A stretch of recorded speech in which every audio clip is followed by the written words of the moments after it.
tekereza urose umubikira cyangwa uwihaye Imana yego padiri cyangwa musenyeri ndabyumva cyane ba bishop abangaba aba pasitoro mu nzozi zawe ukabasha kubona uhagararanye nabo n'abantu bahanuzi tuzi bazwi yego apana iby'umuntu yiyita ko burya umuntu ubundi urabona amatitere yarateye ubundi muri iyi minsi urabona nta muntu wita mameya oya nta n'umuntu wita umubikira nta n'umuntu wita padiri no mu bihe byashize nta n'uwitaga pasiteri kuko habaga umunsi wo kumusengera akabigaragaza bakamusukaho amavuta ku mugaragaro abandi bakamurambikaho ibiganza bikamenyekana nyine aho haragoye cyane noneho kumva rero uko urose uri kumwe nabo mu nzozi ikintu cya mbere ni uko umwuka wera w'Imana arimo akubwira ko hari ibyo Imana igiye kuyoboramo kukuyoboramo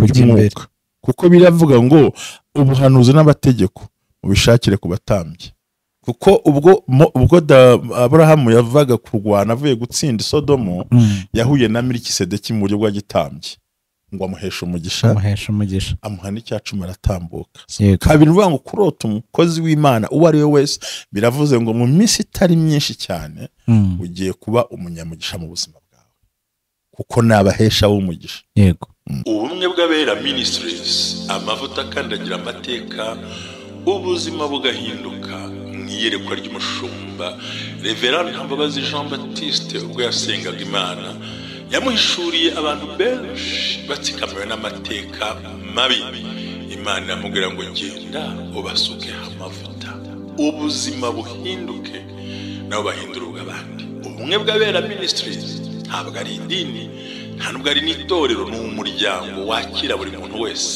akabohoka buri muntu wese mu itorero abohejejwe muri byo ubumwe bw'abera ministries amavuta akangira amateka ubuzima bugahinduka ndabasuhuje kandi mbahaye ikaze ku bumwe bw'abera ministries hamwe amavuta akandagira amateka ubuzima bugahinduka nibyo koko bugomba guhinduka iyo wakiriye Yesu Kristo nk'umwami n'umukiza ubuzima buba buhindutse ariko nanone haba hakiri urundi rugendo ari rwo umushumba Ntambabazi yatubwiyeho ari nazo nyigisho turimo ari nabyo turi kurebera hamwe kuri iyi cano ubumwe bw'abera ministries kuko twabonye ko kuba warakiriye Yesu Kristo nk'umwami n'umukiza bamwe bavuga ngo bubaye icyaremwe gishya nibyo koko bubaye icyaremwe gishya ariko nanone ntibikuraho karande ya mivumo yo mu miryango bya bindi iwanyu bakoraga biba bisaba kugira ngo ukate winjire mu kindi kirere cyo kwitandukanya n'amateka mabi n'imihango mibi imiryango yawe cyangwa abakurambere bawe bakoze ukitandukanya nabyo burundu ni muri urwo rwego rero iyi cano yagiyeho ku ihishurirwa rya Reverend Ntambabazi ajya bisobanura cyane ariko nk'uko twagiye tubibona ibi biganiro byagiye bifasha imitima y'abantu benshi irabohoka hariho n'abandi bagenda batwandikira ari nabwo n'uyu munsi tugarutse mu nzozi ntabwo tukizijya kure kuko impamvu turi hano ni ku byifuzo by'abantu badukurikira bifuza kugira icyo basobanukirwa kandi bakabohoka abatwandikiye rero bagiye batubaza cyane ku nzozi mushumba inzozi zagiye zikora ku mitima y'abantu kuko harimo abantu bagiye bahishurirwa bamenya inzozi icyo ari cyo bamenya uwuzirota ninde kandi twize yuko atari buri muntu ubasha kuzisobanura kuko bose bararota kuko haba hariho kode iyo kode inzozi ni ubuzima yego mushumba rero nkusanyirije hamwe ibintu abantu bagiye batwandikira nawe ndabizi ko hari message ujya wakira niyo mpamvu tuba twabishyize hamwe kugira ngo tuze gusubiza abantu b'Imana baba bagiye batwandikiye mu nzozi abantu bagiye bagaruka ku bintu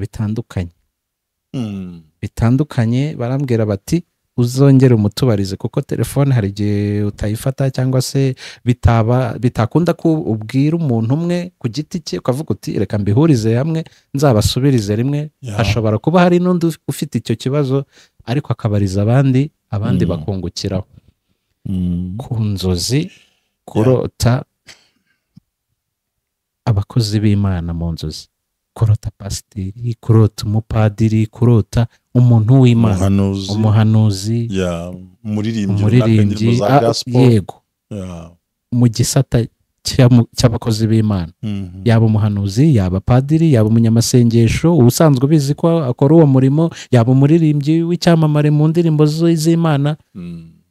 Turagira ngo bitubwireho tukwakira dusengera ubundi dukomeze. Urakoze cyane, Imana iguha umugisha ku bibazo byiza ubajije by'abakunzi bacu Ubumwe bw'Abera Ministries, ndetse abantu bakomeze badukugira ko by'ukuri nk'uko bisobanuye inzozi ni ubuzima, kandi bakama bati the dreams come true, y'ibintu bisohoye ni inzozi ni plan y'umuntu, kandi burya Imana iguha umugisha.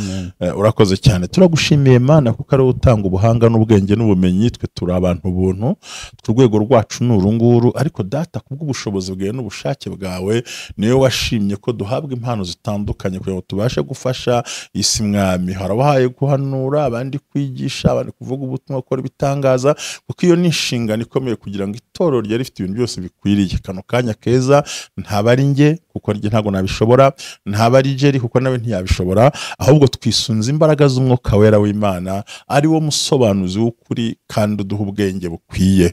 Twishimiye ko ugiye kubana natwe mu kiganiro muri rivuga butumwa ry'uyu munsi wa none bwa Yesu Kristo umwami wacu. Amen. Amen. Ubundi akenshi twabonye ko iyo tuhagararanye n'ibyamamare byo ku isi cyangwa abaperezida bavuga nyeneho iterambere n'impinduka mu buzima. Hari n'uwambajije ngo ese ko murose kenshi ntibisohore, bakibagiza ko hari amahame. Kurota ni kimwe, no kugira ngo urinde ko inzozi ziba ukuri, hari amahame ugomba guhagararamo yo gusenga no gusha. Ntabwo uzaryama ngo warose haje umuyobozi ngo ibintu byizane. Faut travailler. Ntacyo ushobora kugira aho udakoze. Kawa mukagomani ngo travailler prenez de la peine.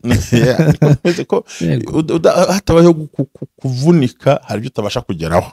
So rero kurota ubona abakozi b'Imana, reka tubivuge muri buno buryo abantu batwumve neza Jerry. Batwumve neza, twebwe ntago twabaswe n'imyuka y'amadini. Oya, njye bara nubwo ndi umupanekote, nkaba ndi revera, ndi panekote n'umupasiteri, njyewe nemera n'andi matorero ko Imana ibamo. Njye sinshingira kuri discipline z'abantu ngo yadefirije, ngo yashokoje, ngo yambaye ipantaro. Bamwe bajya babishingira bakavuga bati aha Imana niho iri, ngo mwebwe muzarimbuka, nta mugeni wa Kristo barimo. Yego, mugeni wa Kristo yambara bimeze bitese. Reka twikomereze. Yego, twikomereze. Urose umubikira cyangwa wihaye Imana, yego, padiri cyangwa musenyeri, ndabyumva cyane, ba bishop, abangaba abapasitoro, mu nzozi zawe ukabasha kubona uhagararanye nabo n'abantu bahanuzi tuzi bazwi. Yego, apana iby'umuntu yiyita ko burya umuntu ubundi urabona amatitere yarateye. Ubundi muri iyi minsi urabona nta muntu wita mameya, nta n'umuntu wita umubikira, nta n'umuntu wita padiri. No mu bihe byashize nta n'uwitaga pasiteri, kuko habaga umunsi wo kumusengera akabigaragaza, bakamusukaho amavuta ku mugaragaro, abandi bakamurambikaho ibiganza bikamenyekana. Nyine aho haragoye cyane. Noneho kumva rero uko urose uri kumwe nabo mu nzozi, ikintu cya mbere ni uko Umwuka Wera w'Imana arimo akubwira ko hari ibyo Imana igiye kuyoboramo, kukuyoboramo kujya imbere, kuko biravuga ngo ubuhanuzi n'amategeko mubishakire ku batambyi, ubuhanuzi n'amategeko mubishakire ku bakozi b'Imana. Babandi nyine warose mu nzozi. Ntuze kugira confusion ngo ko narose musenyeri ngo kandi ndi umuporo, ko narose musenyeri ndi umupene cyangwa ndi umwadeperi, kuki nabonye umubikira kandi yewe ntabemera. Kuba utabemera ntibikuraho ko Imana ibemera. Niyo mpamvu bahamagariwe umurimo wayo. Niyo mpamvu Ubumwe bw'Abera Ministries twebwe twarenze imbago y'ibyo bintu. Umuntu yigomwe kubyara, yigomwa kuba akurikiye Imana gusa. Abantu ugiye gusanga arashaka gushakisha Imana mu idini umuntu yararimo hariya. Cyo ntabwo tureba. Abari padiri, abari umubikira, abari pasiteri, ari umukozi w'Imana w'umuhanuzi, wirebera idini arimo ahubwo menye kimasha. Ikintu cya mbere impamvu murota Imana ibyira ngo agiye kukuyobora, suka ari uzakuyobora, ahubwo no kuvuga ngo Imana igiye kuri iki kukuyobora, kugushyira mu cyerekezo cyawe no kugira kugeze ku nshingano z'imbaraga zikomeye. Hari akantu abantu badasobanukiwe neza, ngira ngo gasubiremo kugira ngo abantu bakumve, n'ufunguye iki kiganiro wenda kigeze hano yongere abyumve. Ushobora kurota umubikira, yego, uri umudive cyane rwose ushobora kurota pasiteri uri umukatolike cyane. ndagira ngo izi mbago abantu bagiye barema z'udukundi tw'amadini tubirenge noneho umuntu yumva icyo Imana ishaka. no kurota pasiteri w'umudive uri umusilamu ntabikubwire ariko no bararota. Yego twabonye ko inzozi umuntu wese arota. Jerry, abantu babigarukemo inzozi n'imvugo y'Imana ibwira umuntu ku giti cye. Yego. Ariko ari inzozi iri kashe ifite kode bikenwa ko uhabwa wahaye impano yo gusobanura icyo kintu. Atari buri muntu wese udekode iyo kode. Ariko bose bararota. Kibantu banze ubyumve. N'abatubaha Imana burya abantu bajya bihenda tukarebera umuntu mu mateka ye cyangwa tukamurebera ukuntu tumuzi. Ariko burya Imana iturebera mu rukundo yadukunze ukaba ntabwo kumvise ariko abantu turebera uko batuzi cyangwa mu mateka n'amadini uko bashaka ko tubonamo. Yego niko Imana yo iturebera mu rukundo kuko yaravuze kuko yakunze abari mu isi cyane byatumye itanga umwana w'ikinege. Ntabwo yamutangiye abakiranutse yamutangiye ntabwo Imana yatanze isi ubwo abakiranutse kuko yavuze ngo dore ntama w'Imana dore ukuraho ibyaha byo bari hehe cyabari mu isi. Ngo nta utambira umuzima atambira ufite ikibazo. Urabyumva neza cyane. So rero aha ngaha ugomba kurota icyambere kurota akantu ushobora gasubira bakumve idini ryose waburi. Nanjye niyo mpamvu nakagarutseho nanze ko tukarenga umuntu w'Imana ushobora ngo Yesu kukina muri kandi ntamwemera kandi imyizerere yanjye ihabanye n'ibyo yenda. Burya ntabwo ari n'imyizerere ubwo ni discipline nshuti yanjye. None se hari usenga shitani ko basenga Imana bose? So rero nagira ngo batagira confusion. Sigitangaza ko na padiri yarota pasiteri bahagararanye. Niyo mpamvu nanze ko tukarenga. Hari akantu ushaka kumenya kuba hari ikintu muziho utamwishimiraho ukamurota. Ntibizagutere kumva ko ari aho kantu uzavuge ngo kinabonye umuntu w'Imana ko burya umuntu w'Imana ntabwo uzi urwego umuntu aba arimo. Kuba ashobora kubangamira mu nzira imwe cyangwa iyindi gatoya. Aho ngaho noneho ndagira ngo twicare tugende neza dusobanukirwe kurushaho.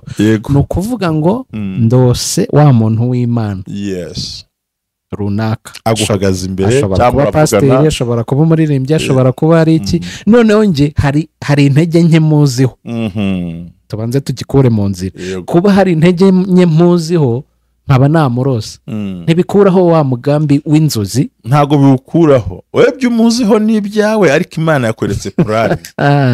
Mushumba naho twagera ngo abantu basahana ubwenge buri. Reka buriya Imana yadukundiye inenge zacu kugira ngo izituvure. Haleluya. Solema humba kano kumve. Imana yadukunze abo turi bo mu ntege nke zacu mu nenge zacu muri karande zacu. Yahamagaye Mose zikagira umujinya. Mfashijwe ndagirane. Ifashwe byanandi bafashwe. Imana yahamagaye Mose azikagira umujinya atazi no kuvuga. Adidimanga kandi wa mujinya ko watumye adakandagira Kanani. Imana ibyo byose yari mwita inshuti ye. No mu rupfu rwe ntawabonye umurambo we. Imana ubwayo. Yego. Yamwishyinguriye. Kandi ba Miriam bari bashakuje ngo ntago Imana yavugira muri umuntu. Icyambere arongoye umunyamahanga, kabiri yarishe, gatatu bashinenge bazirunda aho ngaho. Bivuze ngo wa pasiteri na Rose za ntege nke muziho bya bindi njya numva bavuga wenda nshobora kuba naranabibonye ariko still yaje mu nzozi cyane. Icyo nicyo muziho ngewe. Ni ukuvuga ngo umwuka araguhishuriye ngo Imana igiye kuyobora. Yego. Kugushyira muri direction yawe no kugera ku muhamagaro nyirizina wawe. Haleluya. Cyo wakumvise no neza ngira ngo abantu barabyumvise kari clear, very clear. Ikintu twumvisemo cyo gikomeye ni ukuvuga ngo Imana yadukundiye izo nenge zacu nizo zatumye dukunda kugira ngo izidukure izidukize. Kandi umuntu akurebera mu ntege nke akuziho cyangwa yakumviseho cyangwa se ho kumva ko biranavuna nagira inama umuntu ukurikiye umwe gwabera ariko benshi mushumba se subizi. Ariko ndagira abantu mbagira subizi ko ngo kanaka ngo yarambwiye uziko n'umuntu ushobora kumubwira ukuri kwawe ntakwemere ngo yango none se ko bambwiye barakubwiye ariko ninjye twihuriye noneho utumye subira inyuma. Dusubire inyuma abantu muri iyi si tugende gake bakunda kubabwira ikinyoma kijyanye n'icyo bashaka ubabeshye niho bemera niko nyina bibonye kunyumvisha ko ndiremera ndi Kicukiro ntukagiye ndi ngo hoya ngo ko ngo bambwiye ko ari huri ubwo tuvuge ko ndo rwari ubwo narima ko abantu bashaka kumva nje naje kureba ukuri k'umuntu ntago bakikumva ahubwo bashaka kubabeshya none barabyemeye none ukuri kwawe nkanjye nkakubaza uri ati ndi muri office ati oya ariko bambwiye kuri mu rugo ndemera ibyande ndeka ibyande wowe ni wowe nyirukuri ngo ahantu to guide ngo Imana iguhishure wa mukozi w'Imana twarimo tugera kuri intego ko nituvuga twihuta kugira ngo dusesengure hari n'batubwiye ngo tujye tugusha ku ntego intego se abaza ari iyi ikindi kiba kinahari iyo umuntu ari kuri kamera avuga burya ibyo utarumva neza wumbaza nanjye nkaba ntarabisobanura neza nuri bwumve ntabyo ari buze kumva ariko ubu dukuyeho ya makenga niyo mpamvu tuvuga mu kivugo cyacu Jango kivuga ngo buri muntu wese mu itorero abo wejejwe muri byo no muri byo ntago waza hano ngo mbarize abantu nemere kugenda kandi nanjye ubwanjye hari ibyo nawe utarabyumva nawe sobayisuri ncomeke nuvuga ngo hari ibintu bitatu mbere na mbere ku ngingo ya mbere nuko ugiye kuyobora hakaba n'icyo ta direction hari icyo bita ku guiding ariko guide na direction ni ibintu bibiri bitandukanye biratandukanye wenda ni kuyobora ariko ntugire direction cyerekezo cyawe nyacyo dusipoze ko umuntu avuye mu cyaro aje muri Kigali yego ubwo baramuyobora agere Nyabugogo cyangwa se agera handi akuye waturutse ahanyura ariko araza kugira direction imuvana Nyabugogo imujyana hahandi yashaka imuvana Nyabugogo imujyana hamwe yarakeneye no kuri wa muntu yo coordinate suba ngo iyo coordinate Imana ibikora ikindi no kugira ngo Imana ikongerera imbaraga ikora ngo ngiye kukuyobora ngeze kuri direction kandi nguhe n'imbaraga zo kugera ku ntsinzi icyo ni icyambere gituma kurota pastor cy'ushatse gusobanura umukozi w'Imana wese muri rusange yego bivuze ngo uwo warota ari we wese ndabigarukaho imyemerere waba urimo yose uyu muntu apfa kuba ari muri pozisiyo y'umukozi w'Imana cyane bivuze ngo ni direction hakaza ikindi kintu rero kuba waba rose ni kimwe noneho uramutse umurose atakiri mu buzima ibyo twaza kubikora nyuma ko turacyavuga ibintu byinshi hari icya kabiri ahantu tuza kureba uwitwa Elisa yazamuye Elisa mu buhanuzi umva ijambo ko banyira kuyobora nyine kuba muhanuzi icya kabiri ni ukuguhesha umugisha ni ugusobanura ngo ugiye guhabwa umugisha kuko ubwo Aburahamu yavaga kurwana avuye gutsinda Sodomo yahuye na Melikisedeki mu buryo bwa gitambye ngo amuhesha umugisha amuha n'icyacumi aratambuka kabiri uvuga ngo kurota umukozi w'Imana uwo ari we wese biravuze ngo mu minsi itari myinshi cyane ugiye kuba umunyamugisha mu buzima bwawe kuko nabahesha w'umugisha yego cya gatatu nicyo twita mu mwuka wo kuwoninga batse kuburira umwuka wo kuburira kuzabona ko abakozi b'Imana benshi no mu nsengero no ahantu basenga hose usanga bavuga ati muyoboke muce muri iyi nzira rinda kiriya bahagaze mu nshingano zo gucyaha intama ko birivuga ngo ntago batwarira inkota ubusa ubundi bashumba baracyaha barahana birumvikana icyagatu byasha gusobanura ngo hari ibintu urimo gukora bitarimo bigenda neza kabira kuwona inzingo atasiyo kosora bino bintu urose wa mukozi w'Imana means cya gatatu nuko yegure ngo gira ibintu reka ubwo bigusaba kugira ngo hishurirwe muri ibyo byose utubwiye umenye nimba ari direction Imana iguhaye nimba umenye nimba hari iki byiza ugiye kwakira umenye position uhagazemo rega je ntagire uzakubeshya nta muntu ukora ibyaha atazi burya ntagire uzana gushuka oya usubize se ndagira ngo dukureho urujijo ku bantu mushumba kuko hari n'igihe ugenda umuntu akaguhanurira ngo Imana ikujyanye aha Imana iguhaye iki wowe ugategereza utitaye kubanza kugira ibyo urekura kubanza kugira ibyo ukemura wowe ukazajya kwishyuza Imana kandi ni wowe wabyishyizemo ubwo twagira ngo dukureho urujijo mu bantu eske iyo pozisiyo uba ugomba kuba urimo namurose ni kimwe batazavuga ngo mushumba yaravuze ngo iyo urose umukozi w'Imana bigenda gutya na gutya ese twebwe dusabwe iki pozisiyo tuba turimo ni iyi wakomeza wenda kuri bya bindi kabiri tuye ngo kuguhesha umugisha nabisobanuro ahangaha kuwoninga kambwire buriya nabirotsemo kambwire je ntagire uzagushuka ibyaho umuntu akora babizi intege nkeze abaziyiziho ko bamenyeza abandi kurusha izabo. Ucyo ni ikibazo nyine bwa burwayi Yesu avuze ngo bajya gutokora ijisho ry'abandi bafite umugogo wuzuyemo aho ntabwo twahatindaho ariko bagira kuwoninga ibya kuwoninga nawe byiyiziho si ngombwa ku burondozi no kwigisha ibyo ntibigikenewe barakurondora ibyuzi rogi waraye murayizi inzoga banyoye urazizi kuki utereye umuntu uzakabikwibutsa uwo wagambaniye uramuzi nicyo uvuga ko utazi atasiyo kwigiza nkana no kugiza nkana ati muhanuzi nabanza ndebere barafuna bashura tubanze turebe ko yemewe uzibaza ngo ese namurose kugira ngo Imana inyobore ese namurose kugira ngo muhabwe umugisha cyangwa namurose kuko hari ibitagenda neza muri nje utaye umurimo w'Imana. Icyakane wongera kurota umukozi w'Imana kugira ngo Imana ikukorere deliverance ikore ko you need ukenewe deliverance nkuko umukozi w'Imana Mose ariwe wakuye Abisirayeli mu buretwa kwa Farao yazana abakuru b'ingabo bari bahari bavuga Imana izo yagiye gutoza avuye Midiyani akumva kumva ariko ikamuzana nta kintu azi akaza kubohora abantu agira ibiki vuga ngo ushobora kurota abakozi b'Imana twongere tubigarukemo apfa kuba yitwakorera Imana yihaye Imana mu yandi magambo uwo nguwo noneho cyambere no kugira Imana yakubwiye ngo ikoherereje umwuka wo kukuvana muri ubwo buretwa wari urimo bohora umwana wawe aha turaza kuhavuga ushobora kubona umwana wateruwe na padiri ushobora kubona ateruwe na pasiteri ushobora kubona ateruwe n'ababikira ushobora kubona arimo yigishwa n'ababikira babahaza imbere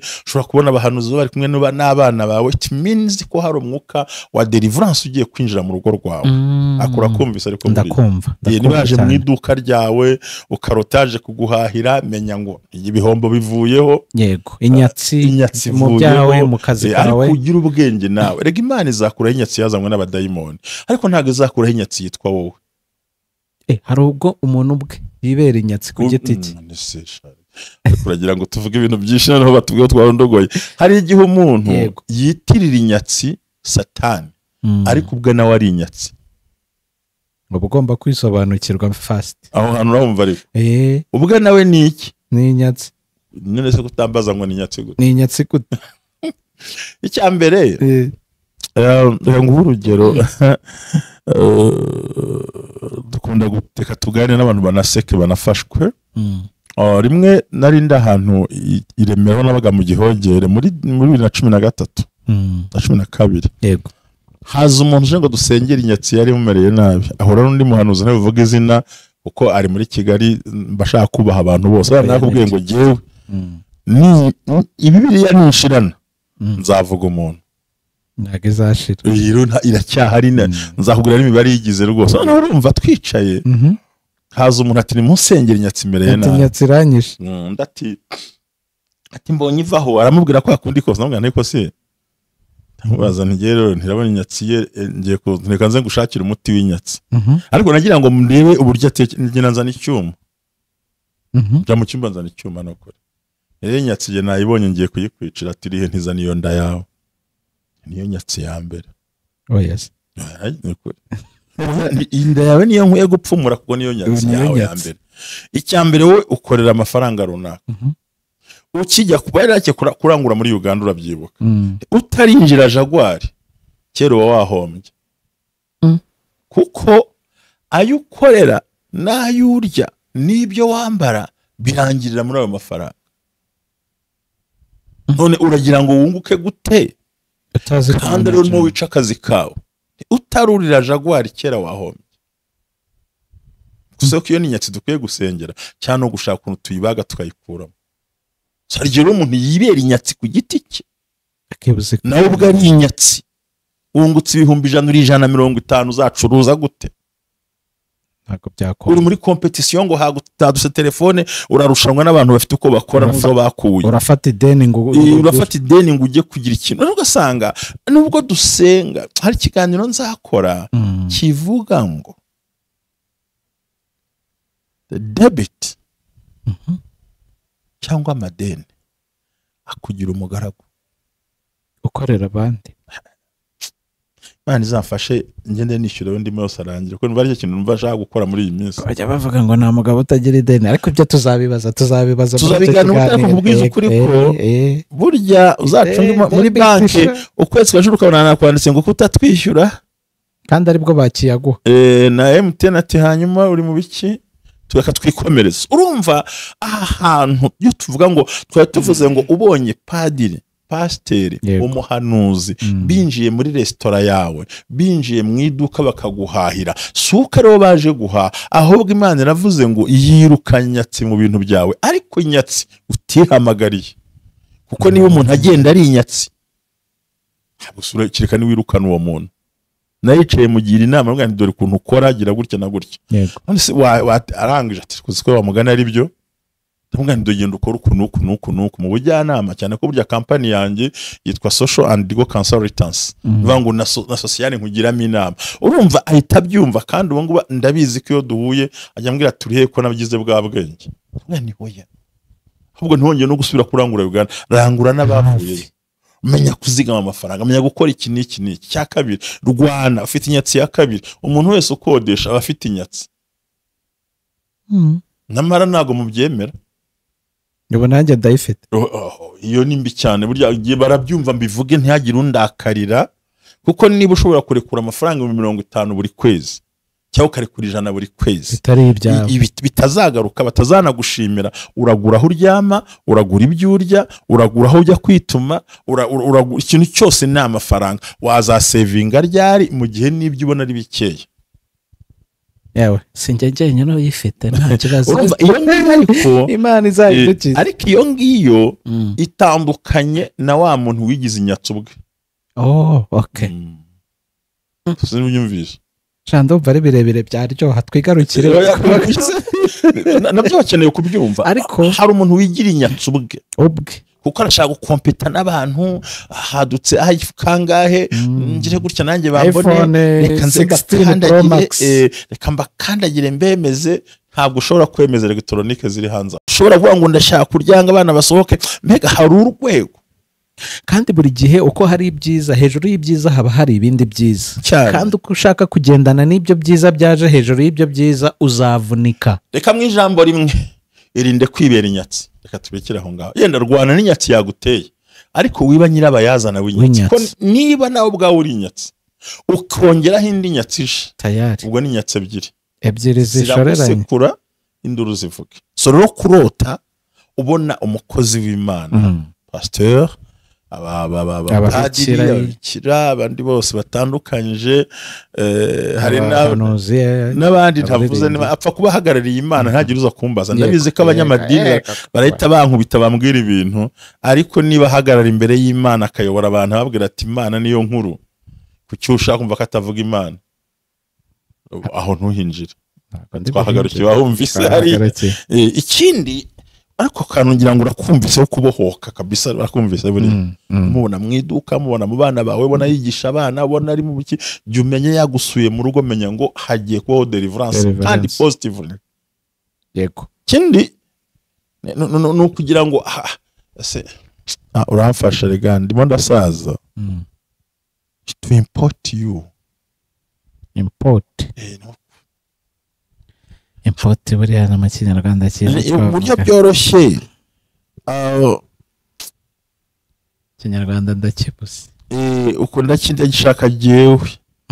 Hari icyo bita ku exportinga no kohereza. No kohereza ibintu. Noneho ko importa no kubivana aho ngaho ubyinjiza. Mwana magambo. Ni ukuvuga ngo we ni umuntu w'Imana rose sabediri k'Imana igiye kurushaho kwiyegereza no kukwinjiza mu muhamagaro. For example, abakusoma Bibiliya mwibuka witwa Timoteyo. Buriya Timoteyo yinjijwe mu muhamagaro na Paulo. Ahamubwira ati mwana wanjye mu byo kwizera, Timoteyo uwo nabyaye, nemera kwizera kwari muri mama wawe na nyokuru wawe, nuko ujya urinda uhagarare. Urumva ni nko kugukuza nko kuzamura muri ni nkuko urabona nk'urugero ukunda kujya mu bitaramo wenda bagiye gufata nka ntuzi uzarabe hari ukuntu umuhanzi yigisha aririmba akagira umuntu azamura kuri podium bose niko bazamura ni bamwe cyangwa babiri burya byonyine kuba uhagararanye n'umusitari kuri podium tayari. Umugabo umwe umwami yaramubwiye ati ariko nguhe iki avuga ati mva mwami nta nka nkeneye nta n'amasambu we gusa inama yateranye uzampamagare ntuzagire n'icyo umbwira ati byo gusa inama iteranye ati kanaka ndamushaka amubwira ijambo ati urinjije nta muntu byumva kuva uwo munsi abatware abakibose yakongoreye umwami ntabwo biteye ku cyo yamubwiye kuko uhamagara imbere y'abantu gusa byonyine bamuha imisozi bamuha ati wowe ibyo kumpa byihore gusa unyihamagarira inama yateranye unyongorere umbwire ijambo ushaka umwami ati ibyo ni ibintu byoroshye kakari nyamara nako ubwenge bwinshi nuko utajya ukatatuna karimo ubwenge burebe uwo muntu yaragize igihe cyo nkeneye mwami jya uzampamagare ibirori byabaye umvuge mu izina gusa umpamagare nzi unyongorera ijambo ushaka. Aramuhamagara ati ibyo nzabikora rwose. Aramuhamagara araza amubwira turinjije ahita agenda. Abatware abayobozi abakomeye bati umuntu uvugana n'umwami ku mugaragaro akamwongorera inka ibintu ashaka byose arimo ko yahamagaye n'umwami. So important ngo kukuvanaho waruri no kukuzamura bivuze ngo hari podium urumva abuzamuwe mu rwego. Yego urabyumvisanye ni lift hawe. Yego kandi burya wahagaze ku munyamavuta burya wamaze kuzamuka. Ikindi twamaze kubona ko Paulo na Sila na Timoteyo aho ngaho ni ukukuvanaho amateka mabi, kuguhindurira amateka. Urahinduriwe kuba uhagararanye n'icyamamare mu buryo bw'ijambo ry'Imana, uhagararanye n'umukozi w'Imana yagusuye mu rugo, ni ukukuvanaho etikete amateka yaragushyizeho. Burya hari igihe umuntu agenda afite uruntu bamuteye mu mugongo rwa paruvuga ibintu bibi gusa. So rero yuzi kumaze igihe abantu bakwanga bakuvuga ukamurota bisobanura noneho ahinduye state yawe. Yego na statement irahindutse. Ikindi umurota kugira ngo Imana igushira ngo kurikira iyi nzira yanyuzemo. Icyanyuma rero no kugira ngo akwigishe iyo umurosi uwo mwuka umuntu mushoboza akuhagaze imbere birasobanura ngo hari ibyo ukwiye kwiga udafite. Aha ngaha ndavuga mu buryo butatu ariko baza kunyumva ni abantu bari mu muhamagaro, kuko wa muntu warosa kuri imbere azaba role model wawe mwivuga butumwa. Hari ibyo ukwiriye kwiga kumwigiraho.